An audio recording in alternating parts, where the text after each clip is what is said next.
Hey everybody, it's Coach Matt Ellis, EliteThrowsCoaching.com. As a reminder, our overnight summer camps are selling out faster than they ever have before. So if you are looking to go to one of our overnight camps this summer, if you want to check out the schedule and see what they're all about, make sure to go visit the link down below. It's EliteThrowsCoaching.com and just click the big old banner on the top that says overnight summer camps and you can read all about it and see what they are all about.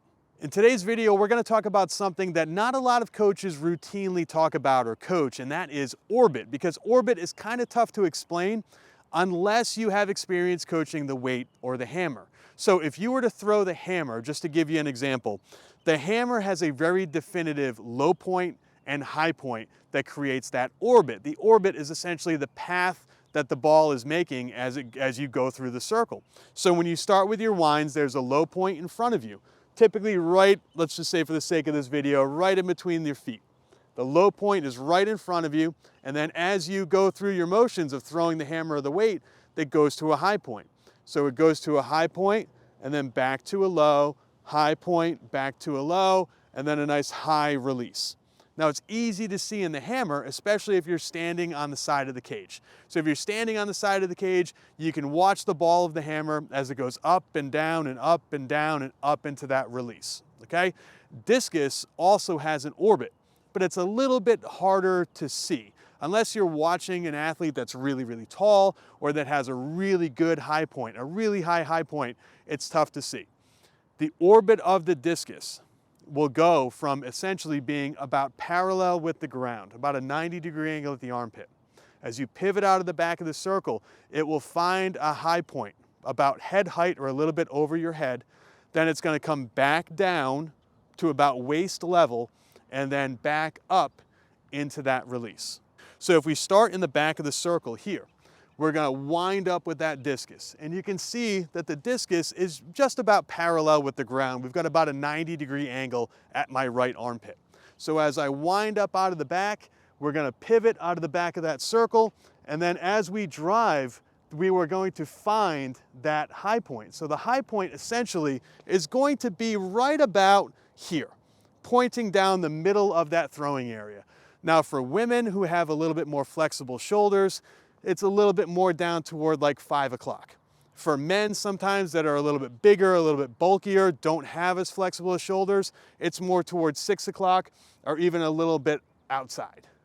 So you think about it and you watch the path of the discus, it kind of goes from a down to up and then a down to out, or a down and up, down and up.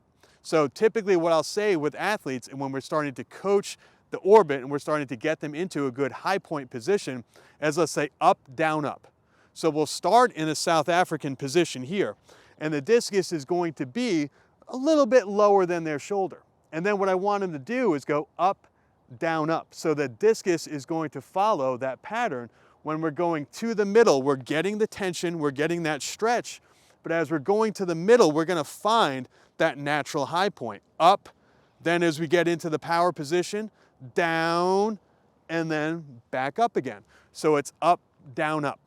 When you start in the back of the circle, it's down, up, down, out. Or we're going to try to find that high point by pivoting out of the back and driving up to that high point. So we'll start here in the back of the circle, and the discus is going to be parallel with the ground. So it's going to be close to a 90-degree angle at the armpit.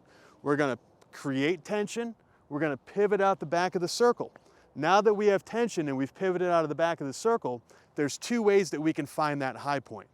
One way is to kind of manually throw it up in the air.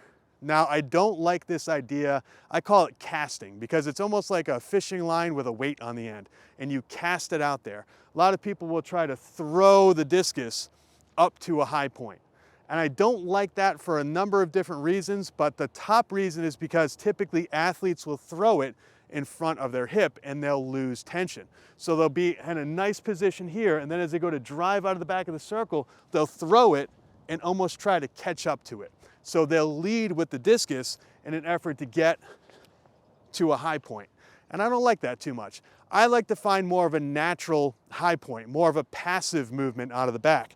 So instead of actively throwing the discus out in front of me, if you keep tension, if you drive across that circle, if you get your feet in the right position, you naturally will start to have a high point. And as you can see, my hip is pointing right at you.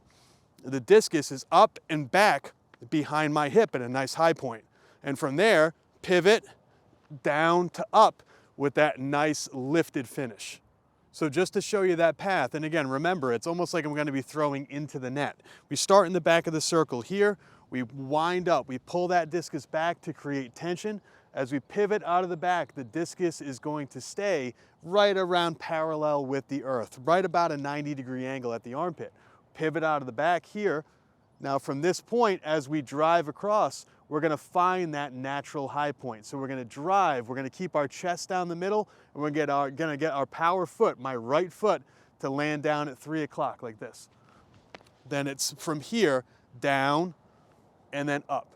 So you can see it's not as definitive as hammer when the ball of the hammer is really close to the ground.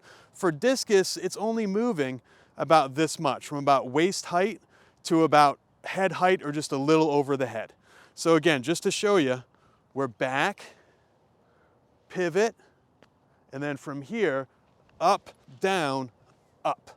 If you can get that motion, you're going to have a great release angle every throw. You're going to be able to really launch some big PRs.